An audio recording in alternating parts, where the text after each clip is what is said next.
Hello and welcome to the WhatCar video guide to the 1999 London and Frankfurt motor shows. Now, if you didn't make it to Earl's Court, don't worry, because over the next 20 minutes we're going to be showing you some of the stars of the show, cars that could very well end up in a showroom just like this one very, very soon. Firstly, it's off to Frankfurt, where it's no surprise that the big German manufacturers were really showing off. BMW did exactly that, and Ginny Buckley has been taking a look at the latest car to wear the famous M3 badge. And BMW have given us another very good reason not to use public transport. It's here on the stand in Frankfurt. It is the new mighty M3.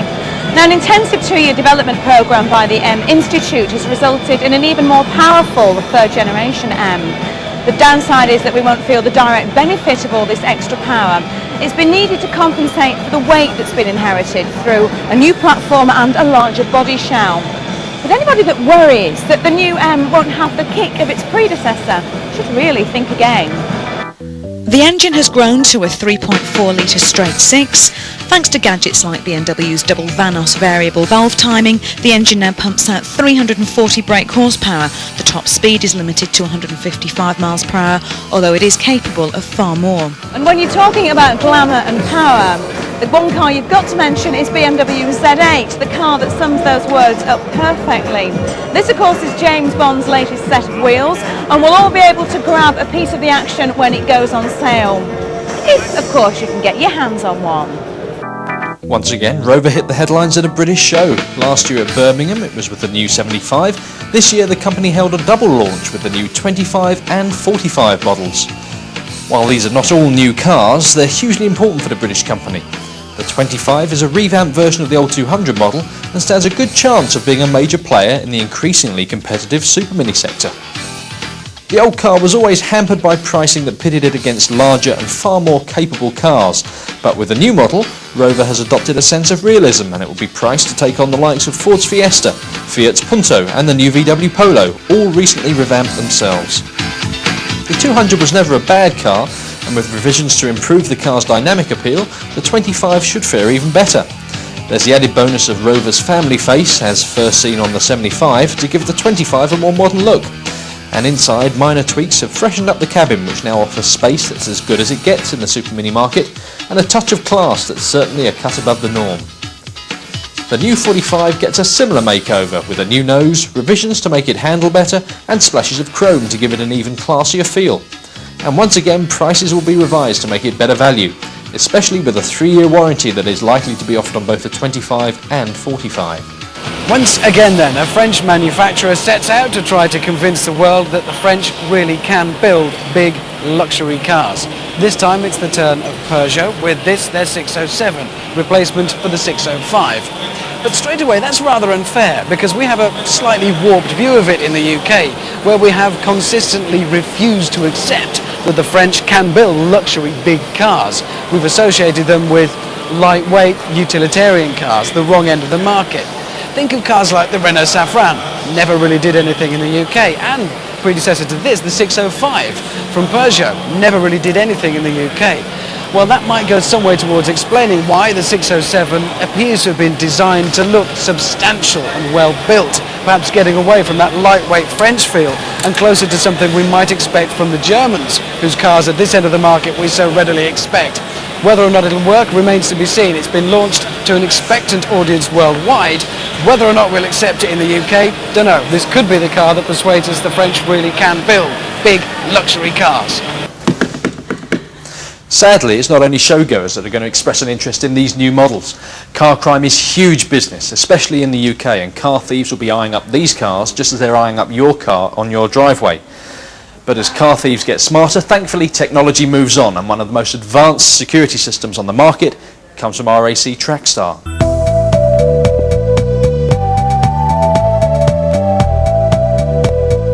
Car theft in Britain is a major problem, even with the provision of immobilizers and alarms fitted as standard to most new cars.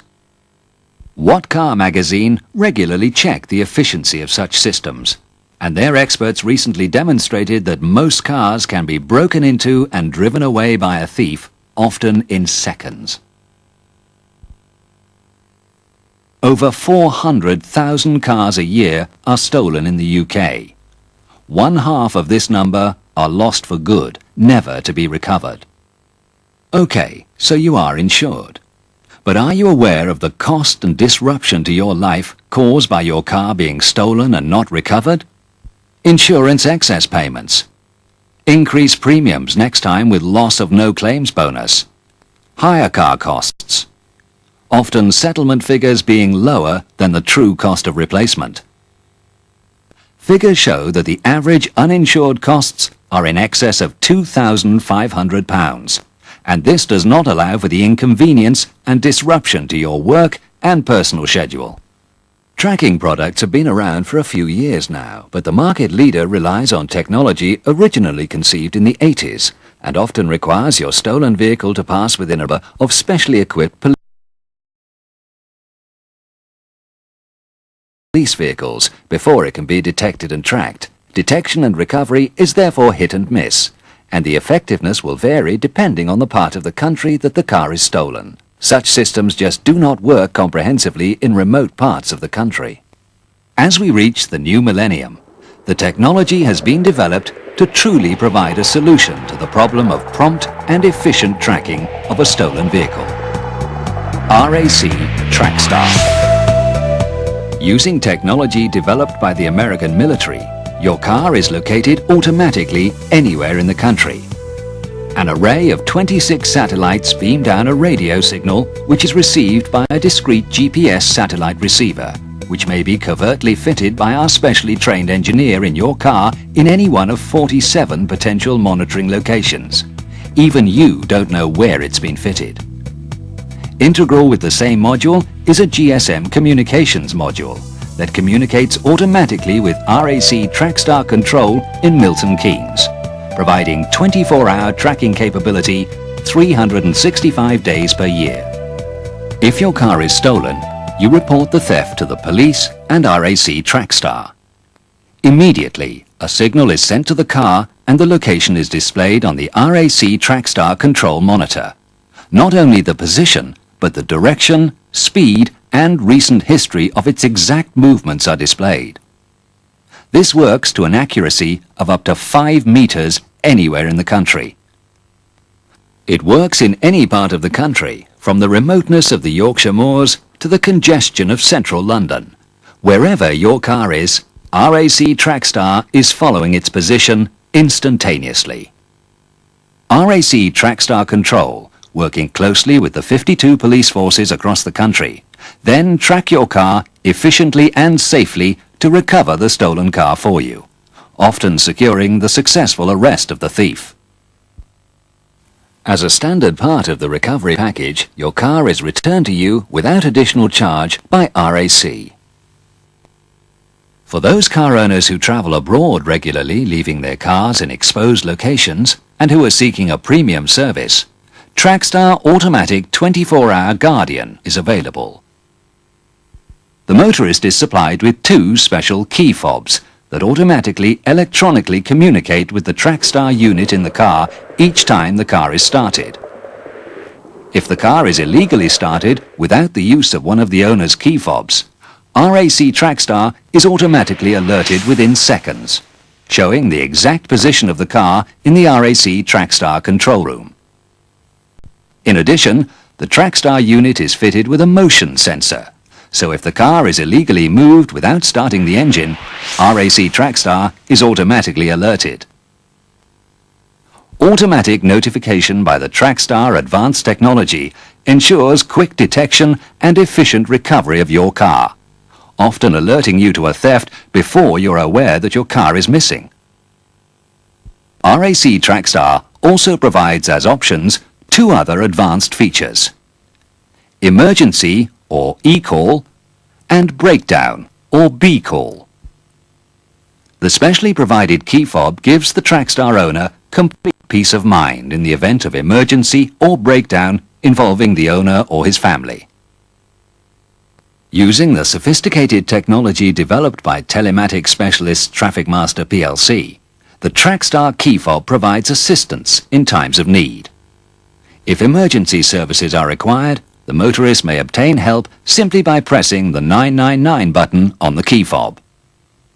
A radio signal is sent instantaneously via RAC Trackstar control to the emergency control centres, showing the 999 operator exactly the location of the car to an accuracy that highlights even the side of the road the car is positioned. At the same time, the emergency operator may speak to the motorist using a discreet microphone and speaker mounted in the car. The motorist can gain reassurance at any time of being able to speak to the emergency operator. The emergency services, knowing the exact location of the vehicle, may attend the scene quickly and efficiently, without wasted time, and saving precious minutes in the event of possible injury. The RAC Trackstar unit may also allow you to request assistance in the event of breakdown. By pressing the breakdown button on the key fob, an RAC response centre is automatically alerted with your exact location. The motorist can discuss the nature of the problem over the automatic voice link with the RAC response centre. In the event that the motorist is a member of an alternative breakdown organisation, details will be passed on by RAC for action. RAC members will have their details automatically stored on the RAC Trackstar database, and a patrol will be dispatched within seconds with the full knowledge of the exact location of the broken down car. Tracking of stolen vehicles is not new, but state-of-the-art technology developed by RAC Trackstar enables your car to be quickly recovered anywhere in the country, and also to provide peace of mind that in the event of an emergency or breakdown, that you and your family will receive assistance fast.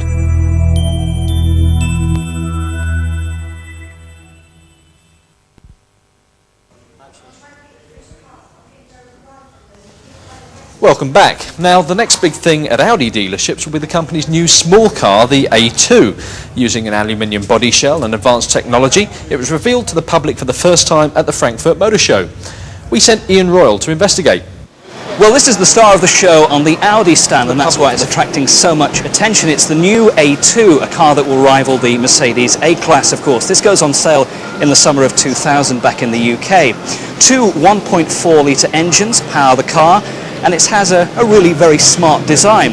Lots of space inside for the passengers, with split-level flooring, which allows extra space in the back, and a slightly raised rear passenger seating area. Some very clever features at the front too. You can check the water and the oil in these handy pop-out little parts there, all behind the distinctive Audi ringed badge. Two 1.4 engines. There's a turbo diesel which produces some 66 miles to the gallon, and a 1.4 petrol engine which is still very economical, about 45 to the gallon from a 75 brake horsepower engine. Prices, well, expect them to be competitive with the Mercedes A-Class. It's a car it's going to rival. This goes on sale in the summer of 2000. So as well as being the world's first mass-produced aluminium car, the A2 also has a class-leading drag coefficient of just 0.28. Inside, it's the quality we know and love and come to expect from Audi. Everything of the highest finish. They really do produce superb car interiors these days. Far better, many people think, than the likes of Mercedes and BMW, and that is really saying something. When you jump in, the first thing you've actually noticed is that the pedals seem slightly offset towards the center steering console, which is somewhat bizarre maybe, but maybe just takes a bit of getting used to. Inside there's a reasonable amount of room, although the one thing you do notice is that it's produced just for 4 passengers. There are only 2 rear seatbelts in the back.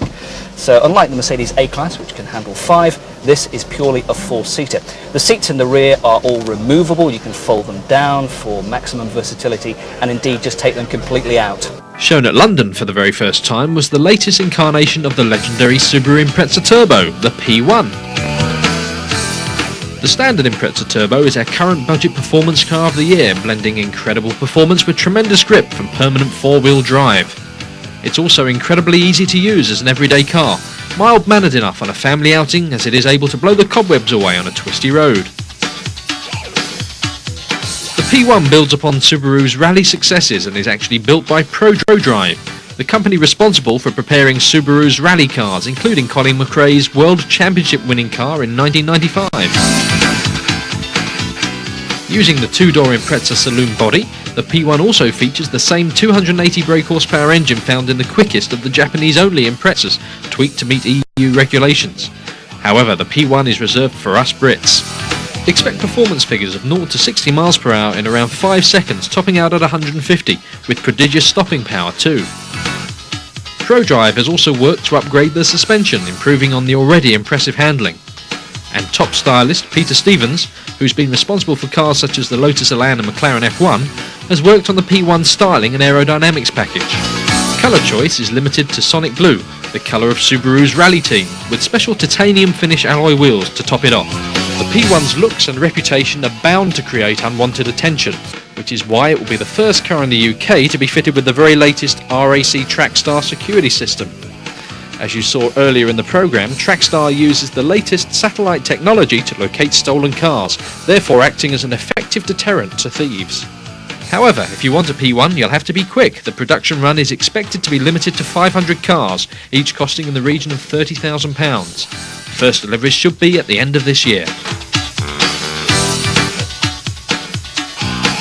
I like the Toyota Yaris, I always have. In a market where many cars claim to be innovative and groundbreaking, but are actually nothing more than a rather odd-looking repackage of old ideas, the Yaris genuinely is. It makes very clever use of its interior space and of technology, and it looks good into the bargain.